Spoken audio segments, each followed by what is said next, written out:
So let's talk about the last piece of our storms unit, and that is blizzards, nor'easters, and lake effect snow. I know you know what snow is, but all of these things up here involve snow in a little bit different situation. First of all, let's look at Atlanta in December 9th, 2017. Nice big snow event we had last year about this time, and it looks like a lot of snow. The question is, was this a blizzard, technically speaking? The answer is no. And we have to understand, first of all, what a blizzard is, because a blizzard is a very specific type of snowstorm. We could call this, in this picture, a snowstorm. It was a severe weather event associated with snow. It's a snowstorm, but it was not a blizzard. Blizzards have to follow a couple characteristics. One, typically there's strong winds, usually more than 35 miles an hour, so it's a windy event. And our snowstorm that we had last December actually had very, very calm, still skies. You typically have to have exceptionally low temperatures, typically about 20 degrees or less. And it wasn't that cold last December when we got that snow. That's going to lead to large amounts of blowing snow.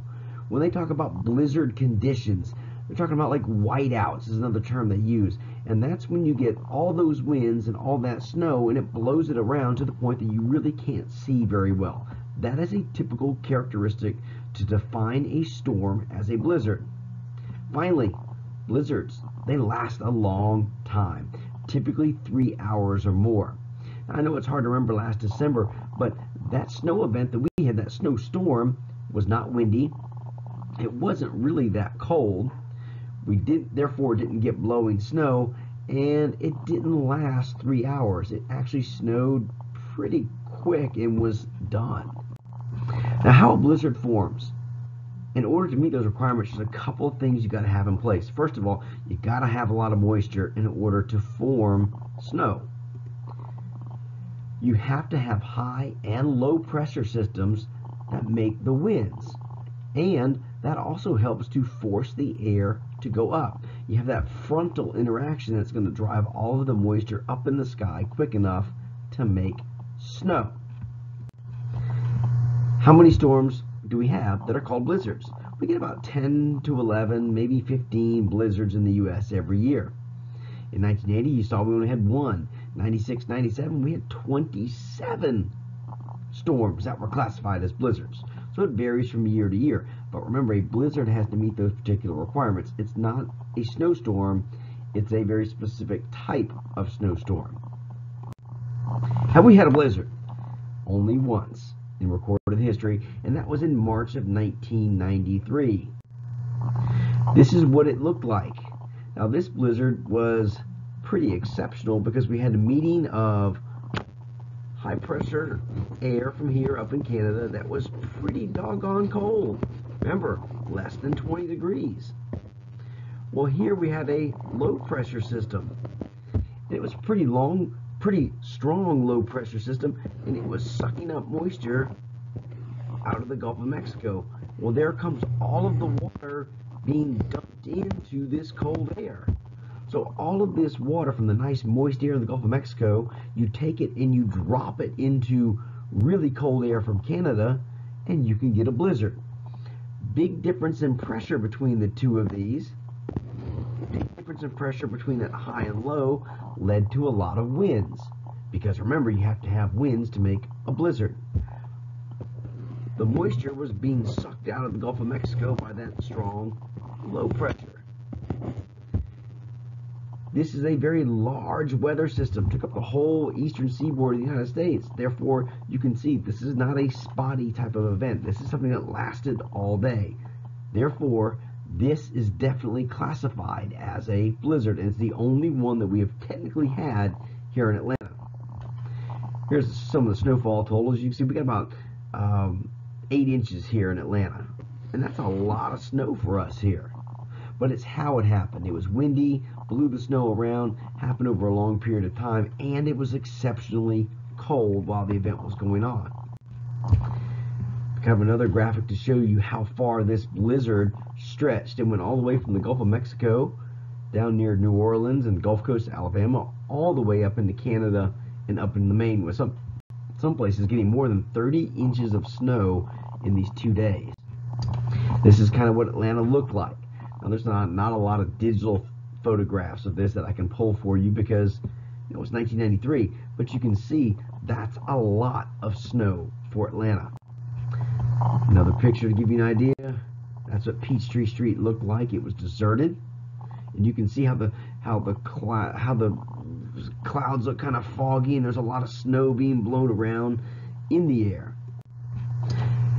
Now, a nor'easter is a little bit different type of storm, and we don't get these here in the south, but they get these in the northeast. A nor'easter is just when you get a low pressure system that goes up the east coast right offshore. And it's going to bring in warm, wet air from the Gulf and that Gulf Stream, and it's going to throw it on top of cold air coming in from Canada. So it looks something like this. You get a low pressure, and if it moves just off the coast, what it's able to do is suck in this water from the ocean. But it's also able to draw in cold air from Canada because low pressures rotate like this, and the combination of the two bring in high pressure air from up here in Canada. You're going to get high winds. You're going to get lots of precipitation. You get what's called a nor'easter storm. We don't get these in Georgia because it's too far from that cold air in Canada. This is what happens in the northeastern part of the country, anywhere from about Virginia to Maine. When these low pressure systems come out of the Gulf of Mexico, they come from down here and they're moving this way.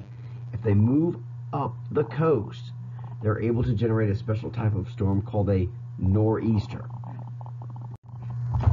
Now, lake effect snow is what we're going to spend a little bit more time on here today. Lake effect snow is when you get large amounts of snow forming in the Great Lakes region of the United States. So this is something that doesn't impact us here in Georgia. It doesn't make a difference to California or the Rocky Mountains. This lake effect snow primarily affects the people that you see in this picture.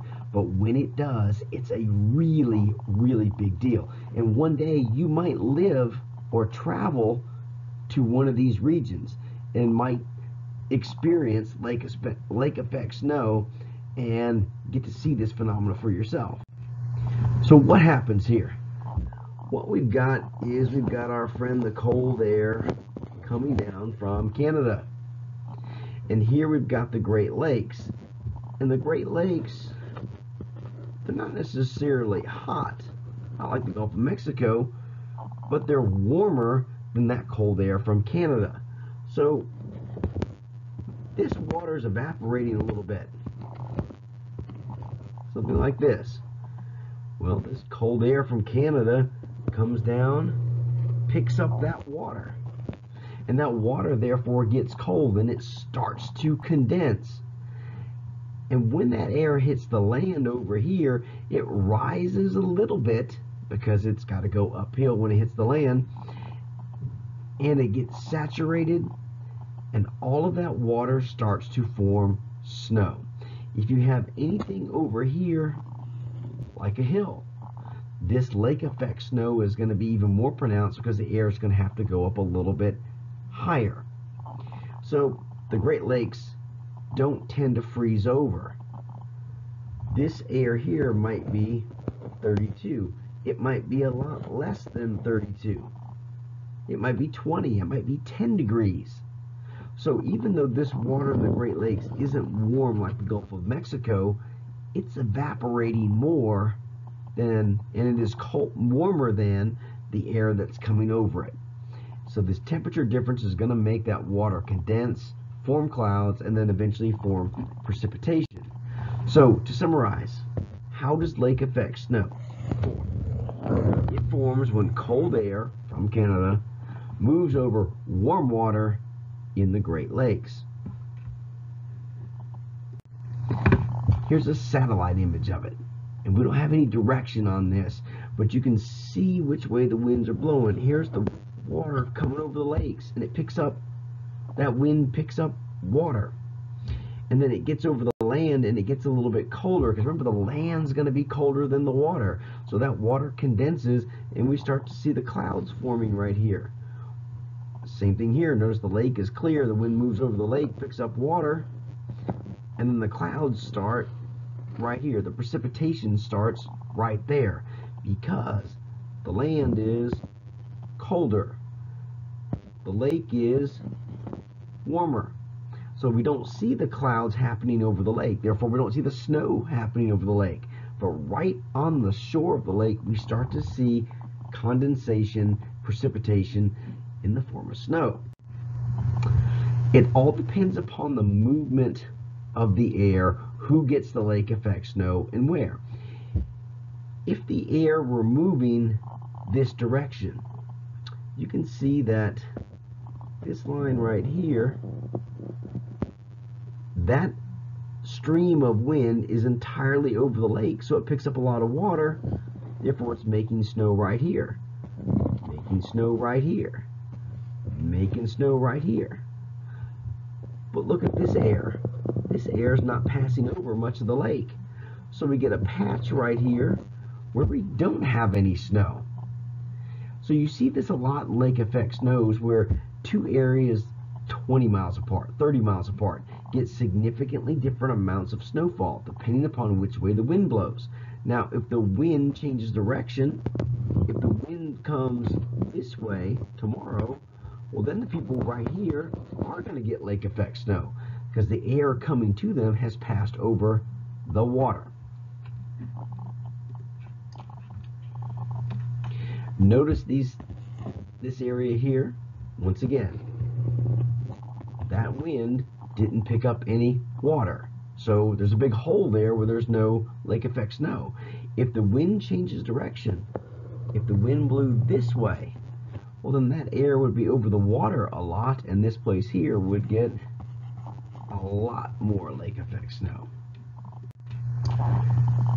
One side of the lake gets all the lake effect snow, or most of the lake effect snow, because in general, the air in our country, for the most part, is kind of moving this direction. The air in our country doesn't tend to go back this way. Now, depending upon where that jet stream is, we can get kind of, something like this coming down, or, a little bit more like this going this way. But it's pretty much the right-hand side of the lake, or the lakes, that get all of the snow. Notice over here, we don't have much lake effect snow because the winds very rarely ever go that direction. They can, so they can get some lake effect snow in Chicago, but they don't get a lot, not nearly as much as the people on the other side of the lake.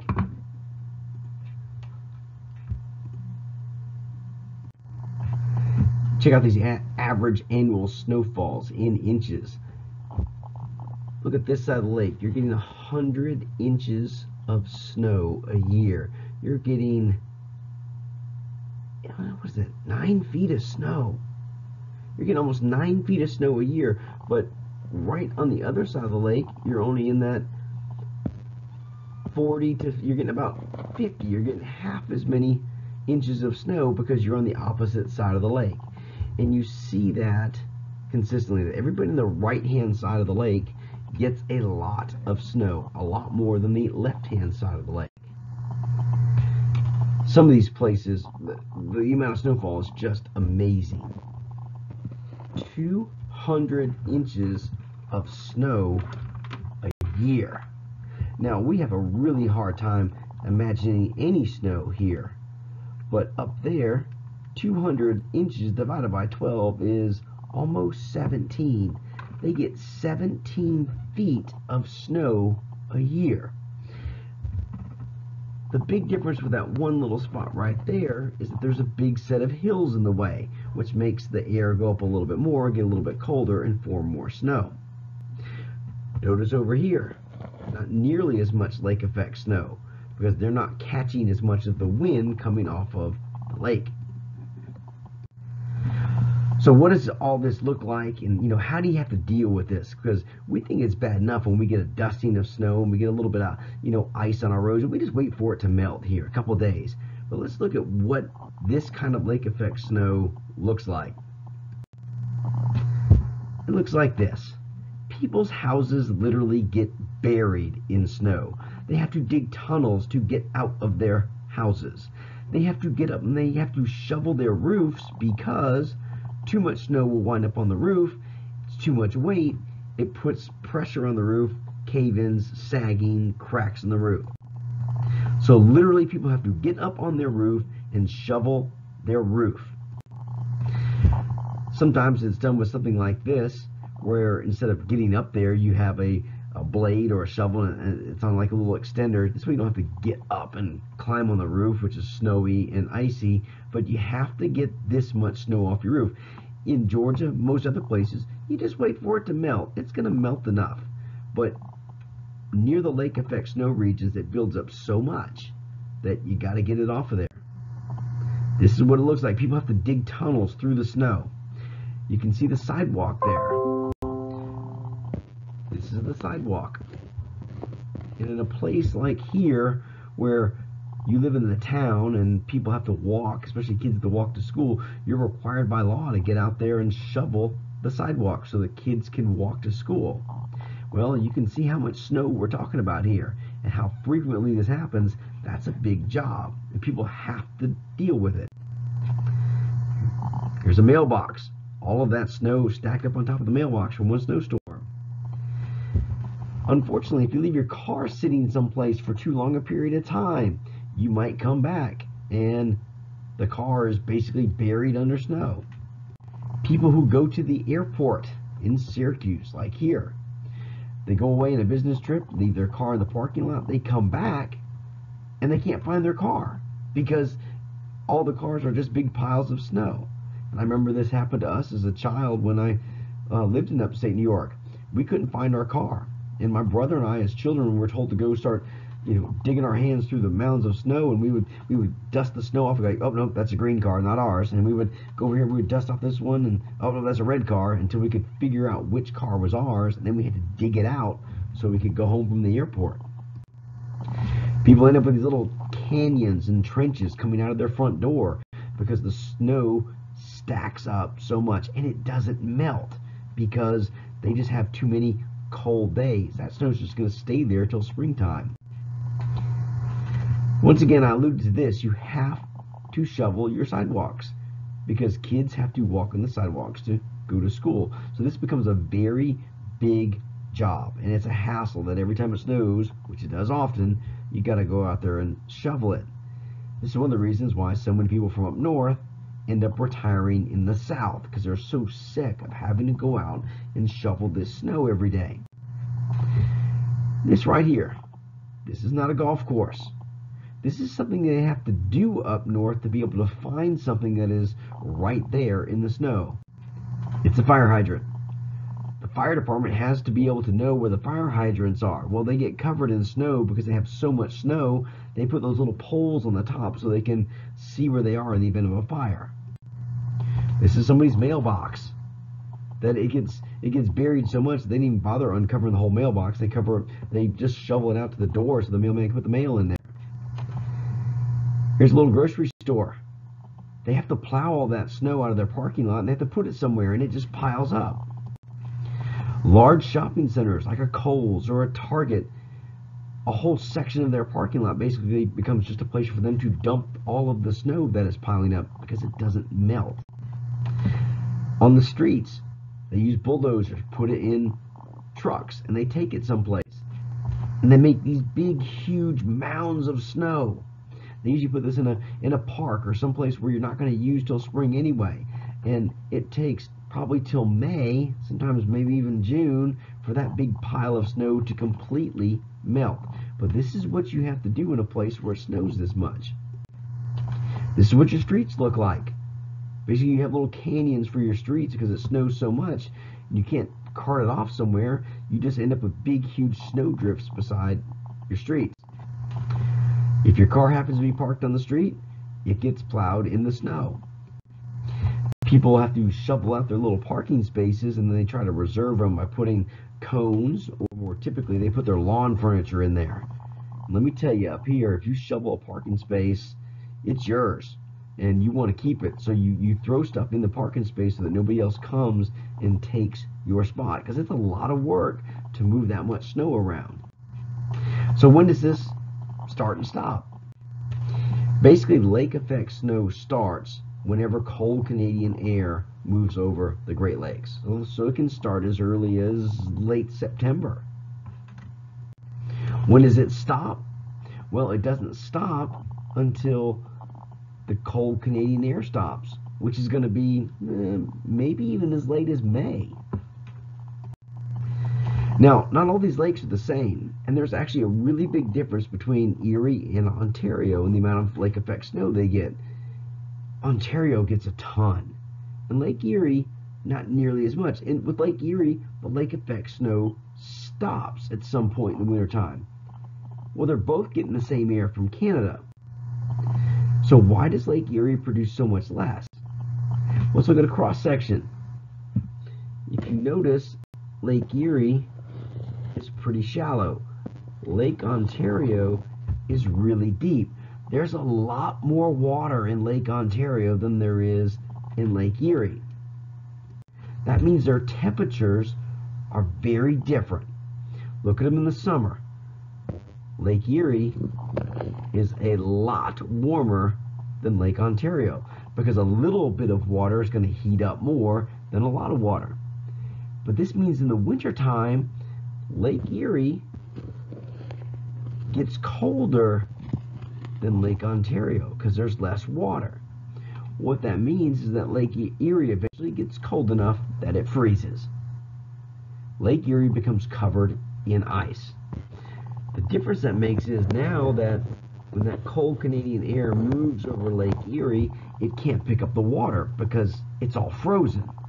But if you look at Lake Erie, cold Canadian air moves over Lake Erie all winter long, and it can pick up water all winter long. So Lake Erie's lake effect snow stops when the lake freezes over. And people in Cleveland, Erie, Pennsylvania, they really like to see when Lake Erie freezes over because that means they get so much less snow. People in this part of New York, well, Lake Ontario never freezes, so their snow never stops.